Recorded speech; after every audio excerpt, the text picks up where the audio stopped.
రాష్ట్ర ముఖ్యమంత్రి రేవంత్ రెడ్డి గారికి అదేవిధంగా రాహుల్ గాంధీ గారికి మధ్య అగాధం ఏర్పడ్డదని చెప్పి నిన్న రాహుల్ గాంధీ పర్యటన రద్దు విషయంతో తేట తెల్లమైపోయింది. ఇప్పటికే ఢిల్లీకి 30 సార్లు పోయినా రేవంత్ రెడ్డిని రాహుల్ గాంధీ ఒక్కసారి కూడా కలవలే. నిన్న వరంగల్కు రావాల్సి ఉండే ఈ రైపిల్ రెడ్డి ముఖం చూడడానికి ఇష్టం లేక రాహుల్ గాంధీ తన పర్యటన రద్దు చేసుకుని చెప్పి వార్తల్లో వస్తున్నాయి. కాంగ్రెస్లో గుసగుసలు జరుగుతూ ఉన్నాయని చెప్పి ఈ సందర్భంగా తెలియజేస్తున్నా. అసలు మరి ఈ రాష్ట్ర ముఖ్యమంత్రి రేవంత్ రెడ్డి గారు మొన్న ఒక వీడియో వైరల్ అవుతూ ఉన్నది. అసలు కథ నిన్న వరంగల్ రాకపోవడానికి కారణం ఏంటంటే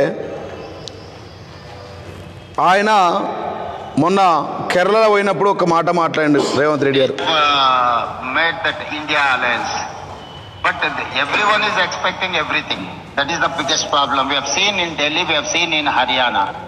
Kejriwal has disturbed in Haryana, where Congress has got defeat, and Congress has done something in Delhi.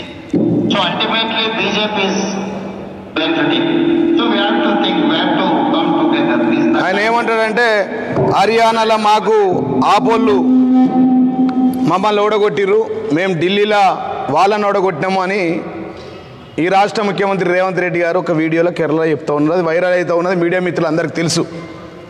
మరి నేను ఈ రాష్ట్ర ముఖ్యమంత్రిని అడుగుతున్నా, హర్యానాలో కేజ్రీవాల్ మిమ్మల్ని ఓడగొట్టిండు, ఢిల్లీలో మీరు ఆయనను ఓడగొట్టిరంటారు, మహారాష్ట్రలో అయితే 3 కలిసి పోటీ చేసిరు కదా, మరి మహావికాస్ ఆఘాడి అని, అక్కడ ఎందుకు ఓడిపోయారు మహారాష్ట్రలో అని చెప్పి ఈ సందర్భంగా ఆయన అడుగుతా ఉన్నా. అసలు విషయం మీరు ఓడిపోవడానికి అది కాదు.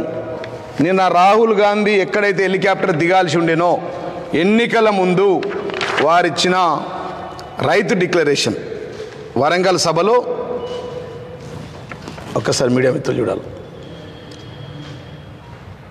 ఈ రైతు డిక్లరేషన్లో ఉన్నవి ఒక్కటి కూడా అమలు కాలేదు. ఈ రైతు డిక్లరేషన్లో ఉన్నటువంటి రైతు రుణమాఫీ కావచ్చు, రైతు బంధు కావచ్చు, 2 లక్షల రుణమాఫీ కావచ్చు, అదేవిధంగా కౌలు రైతులకు ఇవ్వాల్సిన డబ్బులు కావచ్చు, రైతులకు బోనస్ కావచ్చు, అదేవిధంగా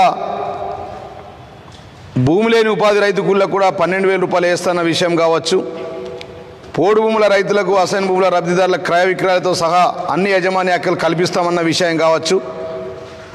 ఇట్లా వరంగల్ డిక్లరేషన్లో రైతులకు చేస్తున్న పథకాలు ఒక్కటి కూడా అమలు చేయకపోవడం అసలు కారణము. అందుకోసమే నిన్న ఎక్కడైతే హెలికాప్టర్ దిగాల్సి ఉండేనో రాహుల్ గాంధీ అక్కడ హెలికాప్టర్ దిగి రాలేకపోయిండు. ఈ సభకు రేవంత్ రెడ్డినే రావద్దని చెప్పి కాంగ్రెస్ వాళ్ళు గుసగుసలాడుతూ రాహుల్ గాంధీ ఆదేశించిండు.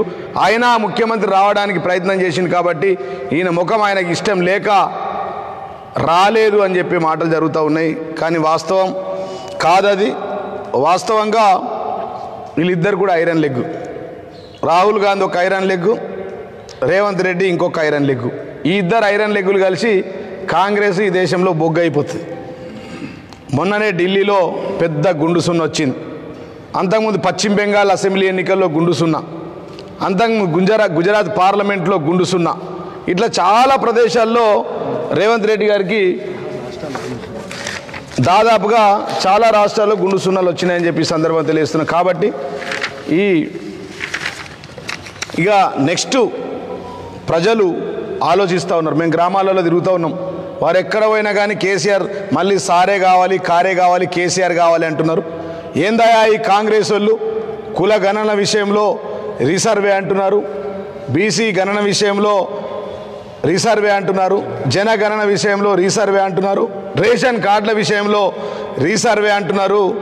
అసలు రీసర్వే కాదు ఈ రాష్ట్రంలో జరగవలసింది, రీ ఎలక్షన్స్ అని చెప్పి, ఎలక్షన్స్ ఏవైనా సెలక్షన్ కేసీఆర్నే వేస్తామని చెప్పి ఈ రాష్ట్ర ప్రజలు ఎదురు చూస్తూ ఉన్నారు.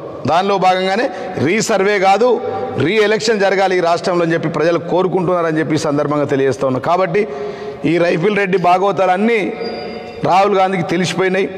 రేవంత్ యొక్క మొహం చూడడానికి కూడా ఇష్టం లేదు. అందుకోసమే నిన్న వరంగల్ రావడానికి కూడా ఆయన క్యాన్సిల్ చేసుకున్నాడు. కులగణ రిపోర్ట్ పట్టుకొని రేవంత్ రెడ్డి ఢిల్లీకి పోతే అక్కడ కూడా అపాయింట్మెంట్ ఆయనకు రాలేదు. ఆయన మొహం కూడా చూడలేదు.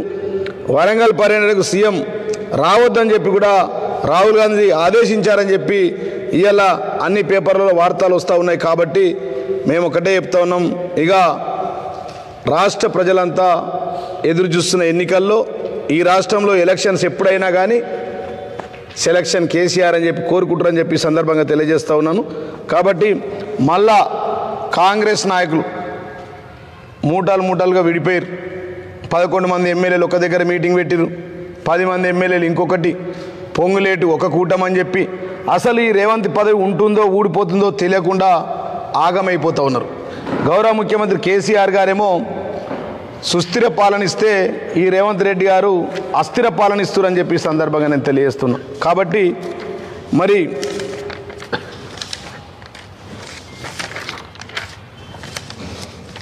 రేవంత్ రెడ్డిని ఊర్లలో ఏమంటారు అంటే ఉద్దర బేరగాడు అంటారు.